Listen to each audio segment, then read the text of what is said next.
తిరుమల లడ్డు కల్తీ కావడం అనే వివాదం ఉభయ తెలుగు రాష్ట్రాలనే కాకుండా అప్పట్లో యావత్తు దేశాన్ని ప్రపంచాన్ని కూడా నివ్వెరపోయేలాగా చేసింది. అలాగే విస్మయానికి గురి చేసింది. భక్తులను ఆగ్రహంలో ముంచెత్తినటువంటి ఆ అంశం మళ్ళీ తెరపైకి వచ్చింది. అది ఎలాగో ఇప్పుడు మనం తెలుసుకుందాం. ముఖ్యంగా ఏపీ మోడల్ స్కూల్స్, ఆంధ్రప్రదేశ్లో జరిగినటువంటి ఏపీ మోడల్ స్కూల్స్ యొక్క ఎగ్జామ్లో ఒక ప్రశ్న ఇచ్చారు. అదేంటి అంటే సమానార్థకాలు, అంటే ఈక్వలెంట్ వర్డ్స్, సినోనిమ్స్ అని మనం అంటాం. అలాంటి దానికి ఇచ్చినటువంటి సెంటెన్స్ ఎలా ఉంది అంటే,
పొరవడిగా కూడా భావిస్తూ ఉన్నారు. ఎందువల్ల అంటే, ఒక మూసలో ఉన్నటువంటి, ఒక ఆలోచన సరళిలో ఉన్నటువంటి చిన్నపిల్లల మనస్సులో ఇటువంటి రాజకీయ అంశాలు కనుక చొప్పించినట్టయితే వర్గాలుగా విడిపోయి, అలాగే వారు అనేక రకాలుగా వాళ్ళల్లో కొన్ని మార్పులు అనేటువంటివి కలుగుతాయి. మనం డెప్త్ సైకాలజీని ఎప్పుడైతే చూస్తామో దాని ప్రకారం చిన్న వయసులో ఏర్పడినటువంటి ఇటువంటి డివైడింగ్ పాలసీస్ కానీ, ఇలాగే డివైడింగ్ టెండెన్సీస్ కానీ, అవి ఏమవుతాయంటే వాళ్ళలో అనూహ్యమైనటువంటి మార్పులను తీసుకొని వస్తాయి. దానివల్ల వాళ్ళు పెరిగే కొద్దీ ఇటువంటి డివిజివ్ నేచర్, అంటే మనుషులను విడగొట్టేటువంటి ఒక టెండెన్సీ అనేటువంటిది పెరుగుతుంది.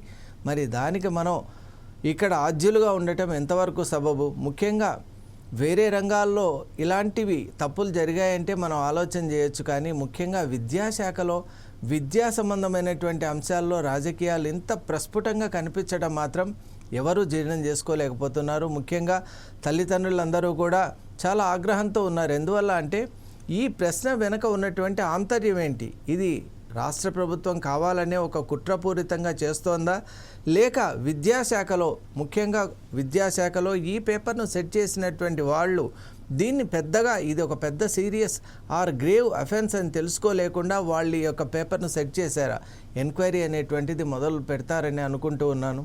ఏది ఏమైనా కానీ అసలు రాజకీయాల్ని విద్యని ఎప్పుడు కూడా కలిపేటువంటి ప్రయత్నం చేయరాదు. అసలు ఏదైతే గ్రోయింగ్ ఏజ్ ఉంటుందో, ఏదైతే ఇంప్రెసివ్ ఆర్ ఇంప్రెషన్స్ ఉన్నటువంటి ఏజ్ ఉంటుందో, ఆ ఏజ్లో ఉన్నటువంటి పిల్లలకు మనం అందించేటువంటి విలువలే వాళ్ళ జీవితాంతం వాళ్ళను వెన్నంటి ఉంటాయి. కాబట్టి చాలా జాగ్రత్తగా ఉండాలి. ఈ సమయంలో తీర్చిదిద్దవలసినటువంటి విద్యాశాఖే ఇటువంటి తప్పులను చేస్తూ ఉంటే కంచె చేను మేసిన చందంగా ఉంది అని చాలామంది అభిప్రాయపడుతున్నారు. కాబట్టి ఇప్పటికైనా విద్యాశాఖ తగినటువంటి చర్యలు తీసుకోవాలి. మరొక మారు ఇటువంటి తప్పిదాలు పునరావృతం కాకుండా చూడాలి అని విజ్ఞప్తి చేస్తూ ఉన్నాను. Thank you so much.